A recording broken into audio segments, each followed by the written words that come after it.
மொழி மற்றும் தமிழ் பண்பாட்டுத்துறை அமைச்சர் திரு பாண்டியராஜன் அவர்களே, அரசாங்கத்தின் கூடுதலை தலைமைச் செயலாளர் திரு அசோக் டோங்கரே அவர்களே, சகோதர மற்றும் சகோதரிகளே, இன்று மாமல்லாபுரம் வந்து உங்களுடன் உரையாடுவதில் மிகுந்த மகிழ்ச்சி அடைகிறேன். மாமல்லாபுரம் என்ற பெயரே மக்கள் மனதில் மரியாதையும் ஆச்சரியத்தையும் ஏற்படுத்தும். உலகில் உள்ள மக்களை மயக்கும் இதன் வளமான கலாச்சார பாரம்பரியம், அருமையான இந்து கோயில்கள், குகைகள் மற்றும் சிற்பங்கள் சிறப்பானவை. My dear youngsters, teachers, I feel really very delighted to be here amidst you all today in Mamallapuram, what is called outside as Mahabalipuram. The name Mamallapuram itself invokes reverence and awe in our hearts. The town's rich cultural heritage, its magnificent Hindu temples, caves and carvings mesmerize people from all over the country and the world. This is a rare UNESCO World Heritage Site where 4 types of temple monuments coexist. Here we have Shore Temple, one of the oldest structural stone temple. Radha Temple, the perfect example of monolithic Indian rock cut architecture. Cave Temple, Arjuna's penance or descent of the Ganges, which is one of the largest open-air rock reliefs in the world. One cannot only see the great diversity of architecture, but also see its evolution in these monuments, how the evolution came.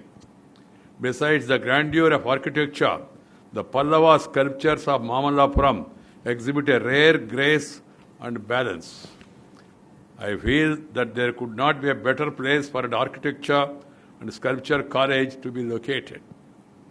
This town, which once a major seaport of the ancient Pallava kingdom, is also blessed with natural beauty. Mamallapuram is a place where nature and culture come together. And by respecting and preserving both, we can create a brighter future for posterity.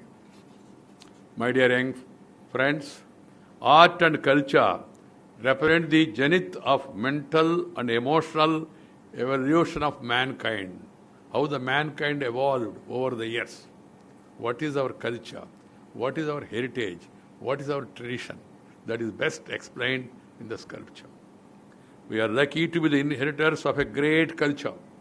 Ours is one of the oldest living, thriving civilizations of the world.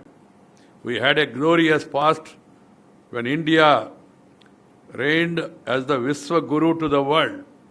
Once upon a time, we were known as Vishwaguru in everything, in knowledge. Students from across the globe, they used to come to India. They used to study in Nalanda, Takshashila, Vikramshila, Pushpagiri, and even Chinese historians, Pahian, Huansong, they came and wrote about India's greatness. That is the past of our country.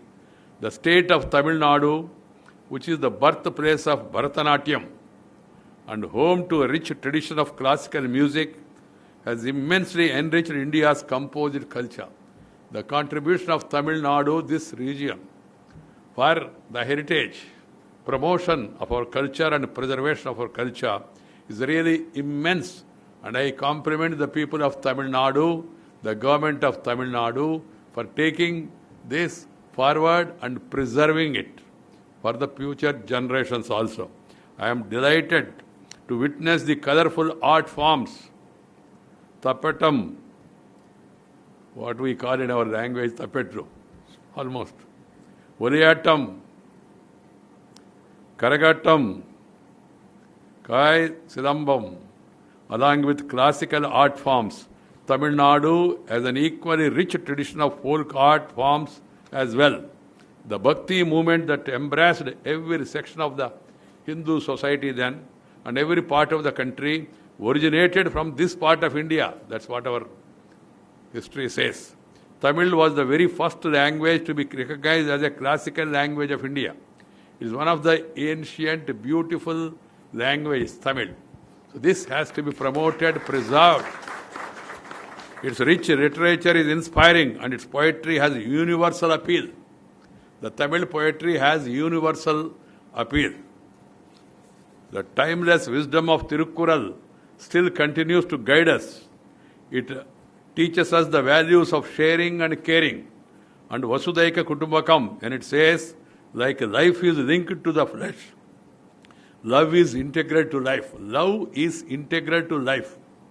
The grand temples of Tamil Nadu, such as Madurai Meenakshi Amman Temple, Tanjore Brihadeswaralaya Temple, Srirangam Sri Ranganatha Swami Temple, are an eloquent testimony to the supreme talent and skill of our architects and the sculptors. My dear youngsters, these monuments should spark your imagination. Just think of the depth of vision of the Stapati, the master architect who conceptualized and constructed these grand temples. These monuments are not just as art forms, but also engineering marvels. I was really amazed to see the skills among our children also when I visited some of your exhibitions or the classes. They must envision how they built such monuments, the techniques they used, the blueprints they drew, and the platform they erected to carve sculptures at such great heights. How resourceful, skilled, and committed these builders would have been. You are truly fortunate to be students at this college in Mamalapuram. This whole town acts as an extension of your institution. There are invaluable lessons hidden in every carving, every edifice, every sculpture. You need to only focus, internalize, and assimilate. Today, the disciplines of architecture and planning are immense value and significance. This is because the role of architects and the planners in the 21st century is not limited to merely designing and giving shape to human settlements and buildings. Now, architects have to be innovative and creative to meet the requirements of a fast-changing world in which digital technologies are playing a pivotal role in shaping every aspect of life. What is the culture? Every aspect of life. How our forefathers lived. How their grandfathers, forefathers lived. How the culture has evolved. The lives have evolved. That is only culture. And this culture is the best way to express our culture. So you are fortunate to be students of this. This is particularly important for the professionals involved in designing the new buildings. The need of the hour is to promote eco-friendly green buildings which use less water and optimize energy and take full advantage of digital technology to build smart buildings with automated operations. The Bureau of Energy Efficiency under the Government of India has launched an Energy Conservation Building Code for greener buildings. I call upon each one of you to adopt this code as your own and also motivate others to construct energy-efficient buildings. To address the phenomena of rapid urbanization and to moderate the effects of migration to urban areas, there is a need to evolve ways to augment the infrastructure and facilities available in the rural and peri-urban areas. In every village, in every hamlet, small place, in every family, in every person, there is some talent. Whoever he is, he may be an agriculturist, he may be a fisherman, he may be a goldsmith, he may be a potterer. Any skill in our country, there is some inherent knowledge in everybody. What is required is to recognize that and promote it. And then skill upgradation. Skill is there in everybody. But skill recognition, skill upgradation. That's why I am of the view skilling and schooling must go together. Skilling and schooling must go together. That's how you promote this. It is important to create amenities in rural areas. At the same time, it should be ensured that rural areas are not turned into concrete jungles. Our built environment must be a perfect blend of modernity and tradition. Modernity plus tradition also. It is also important for architects and city planners to uphold our culture and protect our nature for a better future. Culture, nature, together for a better future. That is my advice. So preserve the culture and heritage for your better future. I am sure that you are learning this institution must have inculcated the right qualities in you to be dynamic and responsible professionals. My dear students, India is one of the fastest growing major economy in the world, and we are well on the path to become the third largest economy of the world. An incredible array of opportunities awaits you as you step out to pursue your dreams and achieve your goals. You should never remain complacent and always aim at achieving excellence. You should become trendsetters in your field and become proactive partners in India's growth story. What separates the great from the ordinary? The great saint Thiruvalluvar, timeless words of wisdom in Tirukkural, he says, I quote, what separates the great from the ordinary? It is their ability to do the seemingly impossible. Nothing is impossible. You can achieve everything, provided if you show interest, if you work hard, and if you are trained. As you are all aware, techniques of designing of buildings and planning of cities have evolved over the years and play a major role in creating healthy and prosperous societies. The leading scientific universities of the world are not just focused on teaching, but also intent on becoming the nerve centers of innovation, incubation of the appropriate technologies that can reach and touch the lives of the masses. I urge this institution to promote research and innovation that can make our cities happier and safer, and our buildings greener and more cost-effective and affordable. You see this culture, you see these buildings, you go through all this, you feel happy. There is something in every art and creativity. By seeing it, you will become tensionless and you start paying attention. If you have tension, you cannot pay attention. Peace is the prerequisite for progress. So to bring peace, art is one best form. I was seeing all these works being done by the children and the teachers, way they are teaching them. After seeing them, I am immensely feel happy. I feel after visiting this, I am getting rejuvenated. And I expressed a desire to visit the institution. They told me, sir, small.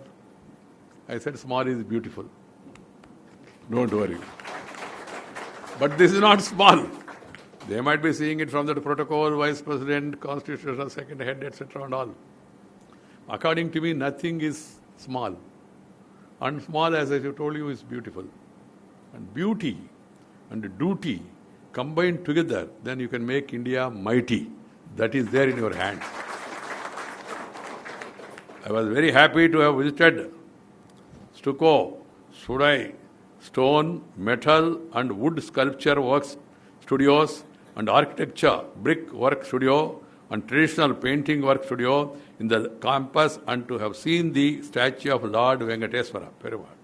It is heartening to note that Mamallapuram sculptures still use hammer and chisel techniques for carving, and they still follow the time-consuming process enunciated in various Silpa Shastras. It is indeed a matter of admiration that the present-day sculptures have exceptional skills and possess ability to replicate complex pieces of art and of the Pallava era. Owing to these unique characteristics, the handcrafted stone sculptures of Mamallapuram were granted the geographical indications tag in 2017. This recognition will help promote this ancient art and provide protection to the artisans and sculptors in safeguarding their business and interest. It will enhance your livelihood opportunities also. I hope each one of you will keep striving to safeguard and promote the invaluable culture and heritage of this great nation and blend tradition wisdom with modern science as you achieve mastery in your respective disciplines. I wish you all the very best. My dear children, read the literature. In whichever language it is, you must unearth that literature. Take out the knowledge. In whatever language, Sanskrit, Tamil, even if it can be translated into English also, because the knowledge has to be transferred. The knowledge has to be expanded. It should not be in a limited room. If you expand the knowledge gains more acceptance by your propagation. I go to Germany and Russia and all, I find universities are doing research in Vedas, Upanishads. That's their choice. They want to know what is there in the Upanishads, what is there in the Vedas. And then this sculpture, every sculpture here, small or big, there is a story. There is a message which our forefathers has given to us. So try to be open. And wherever I go, I tell people also, learn as many languages as possible. First learn Tamil. Profess, practice, promote. Mother tongue first. Other tongue next. That's why to impress the students, because now we are getting fascinated. People think without English you can't go up. Everybody can go up. God has given permission. Any language, no problem, you can reach Him. First, you must promote your mother tongue. That's why I tell them, everywhere I am repeating this as the Vice President. Mother tongue, Tamil, is like your eyesight. The other language is like spectacles. If you have eyesight, spectacles will work. If you have no sight, then spectacles will not give you any sight. Forget the foresight. So that is simple. Learn Tamil, then learn other languages. All languages. Learn as many as possible. Acquire more and more knowledge. That is the need of the hour. That's why I say no imposition of any language. No force. But same time no opposition to any language. No imposition, no opposition. That should be the position. So we must all get ourselves to read as many books as possible, literature as possible in different languages, and then combine modernity with our ancient culture, then it will become more powerful and people will receive it in a more receptive manner. I really feel once again very happy to have come here to this beautiful institution. And I would like to compliment Tamil Nadu government for taking this initiative and creating a institute for sculpture. That is very good. I'm told the music university also. Madam Jayalalitha has taken that initiative. Music smelt people. Music enthuse people. Music will make you more comfortable, more happy, more creative. The music has that great, beautiful quality. And music plus art, sculpture. If all these things are combined, then you will become really very powerful and very attractive. These things always are promoted. They should not be looked down upon. It's old, what is there? But old is gold. And you know how the gold rate is going up. So, please take more interest, learn as much as possible, so that in future, after learning, then you can start earning also. And then passing it on to the other people. That's part of our culture. Share and care is the core of Indian philosophy. Let us follow that philosophy. All the best to all of you. God bless you. Nandri, Vanakkam.